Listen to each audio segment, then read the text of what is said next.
She couldn't even find a date. One cousin hissed a little too loudly to be an accident.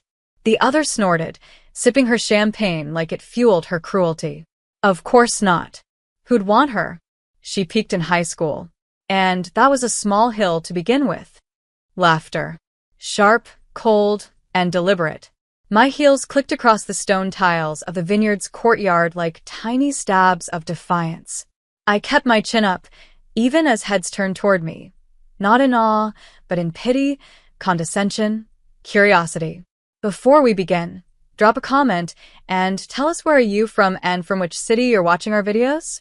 And after watching the whole video, don't forget to tell us what would you do in this situation? Be honest, tell me in the comments below. We read every comment. Let's begin. My dress clung to me like confidence, sleek and black with a slit up the side. But none of that mattered to them. All they saw was a woman walking in alone to her Aunt Margot's opulent wedding. No ring on my hand. No one beside me. Just me, Eliza Mayfield. 31. Unattached. Unwelcome. Figures, someone muttered behind me. Probably my uncle, the one who still called me pumpkin like I was 5 and clueless.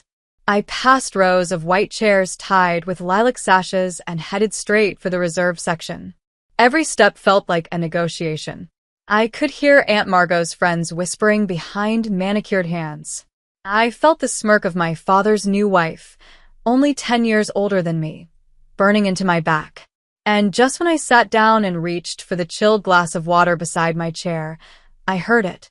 Wah-thump, wah-thump, a sound that didn't belong to string quartets or champagne flutes.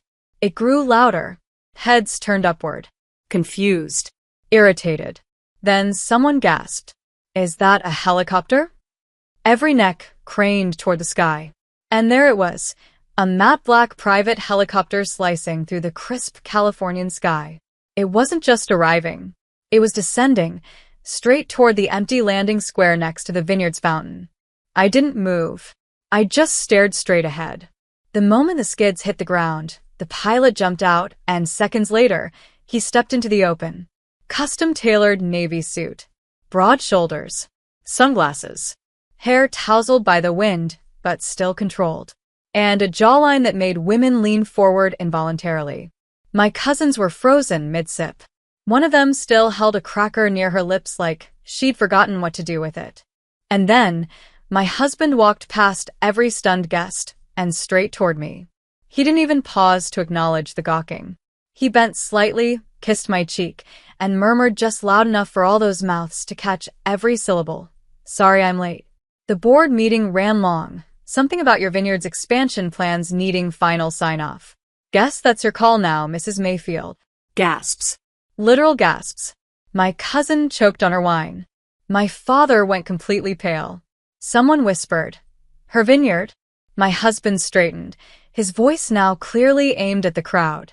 You didn't tell them, love?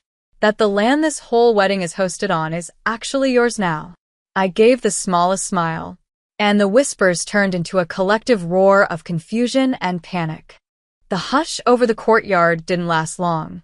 Aunt Margot's new husband, Ronald, a retired venture capitalist with a laugh like a lawnmower, tried to chuckle. Well, I suppose we're all learning new things today.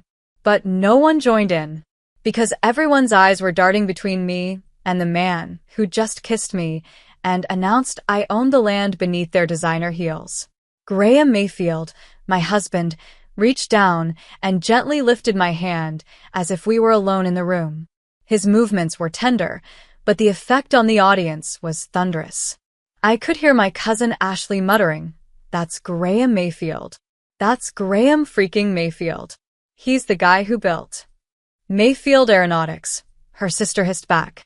"He builds fighter jets." My father finally found his voice. "You're married?" His tone wasn't surprise, it was offense. I looked at him. "I am." "Since when?" my stepmother added, her mascaraed eyes scanning Graham like he was a hoax she hadn't prepared for. "Since 6 months ago." "Why didn't you tell anyone?" someone else snapped. Graham answered instead, slipping his hand into the pocket of his coat. "Because your family made it very clear years ago that Eliza's achievements only mattered if they were visible loud and approved by them. He pulled out a manila folder and handed it to the event coordinator. "What's that?" Aunt Margot asked sharply, already on edge. "Just a change of registration," he said smoothly. "For insurance purposes, we had to update the ownership listing of the estate this morning. The entire property now falls under Eliza's holding company. You're all welcome to continue the celebration. My wife and I certainly wouldn't want to spoil the wedding." My holding company. I saw the words hit like punches. My dad blinked hard. "You're not serious." I turned toward him. "You disowned me for not following your legacy plan," I said, voice even but hard. "You told me I was a burden, that investing in me was a waste of family resources. You sneered when I applied to grad school. Do you remember what you said?" He didn't answer. Graham supplied it. "No man wants a woman with ambition and debt." The silence after that was so thick, you could have drowned in it. I turned my gaze toward my mother, who stood beside my father. She had remained quiet for years, complicit in every slight. I wasn't expecting a defense now. She met my eyes, and then looked away. Typical.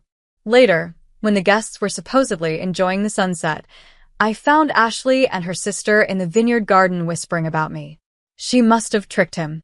Probably got pregnant. Maybe she blackmailed him. She always was nosy. I stepped out from behind the stone column, my heels clicking loudly. They spun around.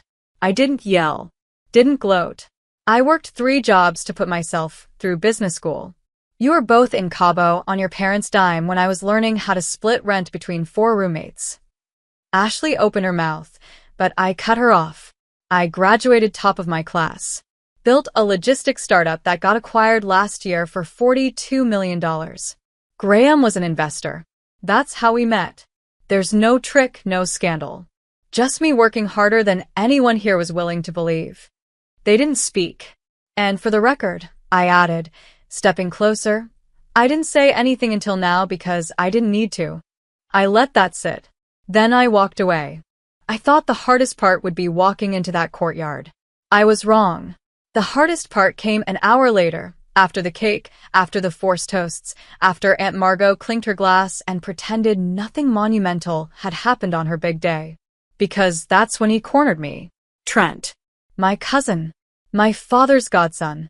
The one they always compared me to. He found me near the rose garden as I was trying to catch a breath, the air thick with jasmine and quiet rage. He approached with his signature smirk, the same one he wore when he stole my college recommendation letter from the mailbox senior year. I never proved it, but I always knew. "Well," he said, swirling a bourbon like it made him worldly. "Congrats on the theatrics. Very Netflix finale." I didn't respond. He stepped closer. "But we both know what this is, don't we?"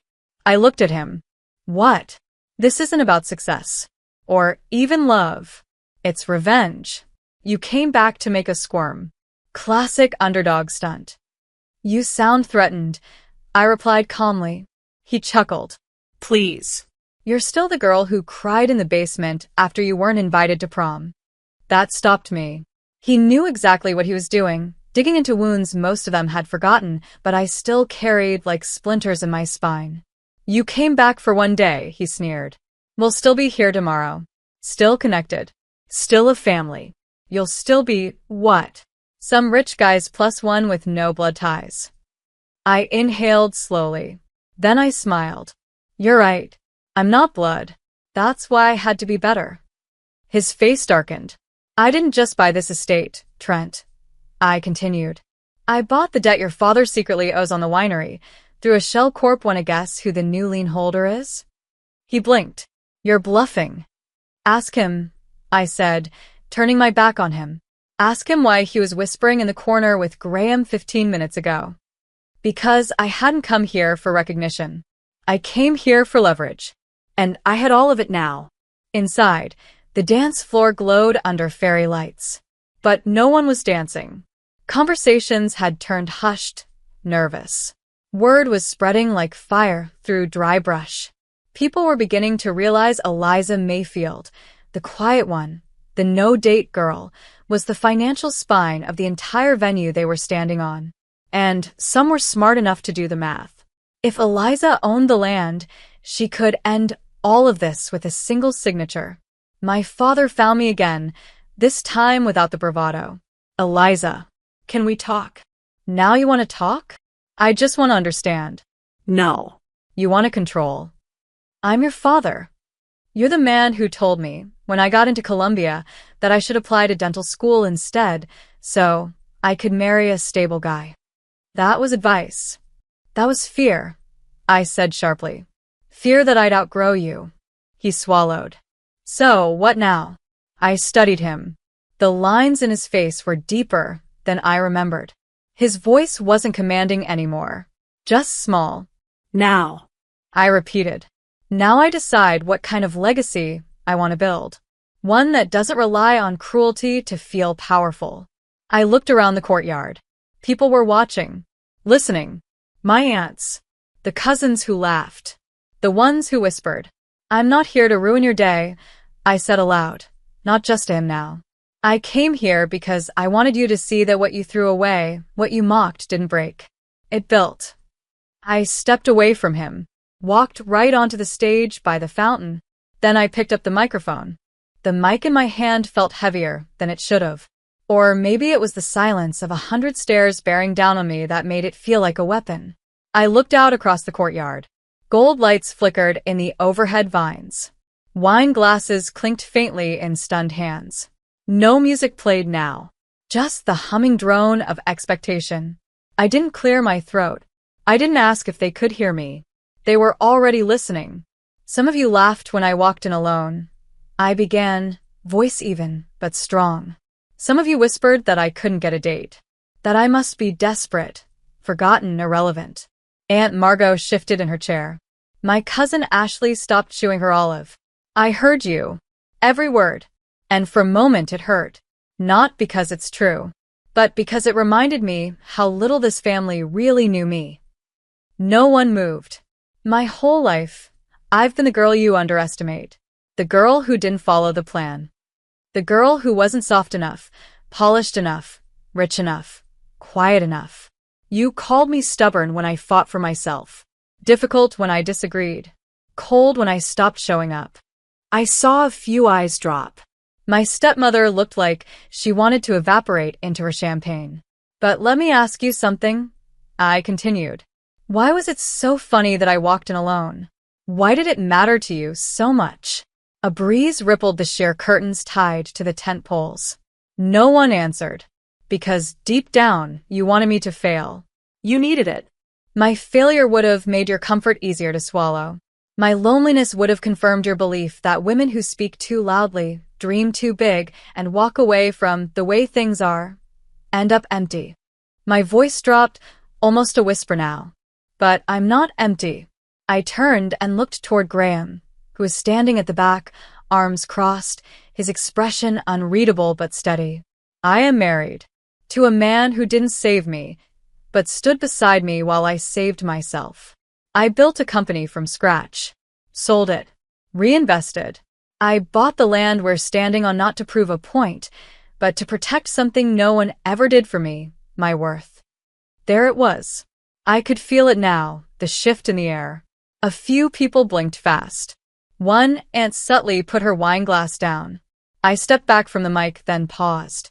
By the way, I added more softly, I'm not the only one you've silenced in this family. There are others. And I hope they see this as permission to stop letting you define them too. I walked off.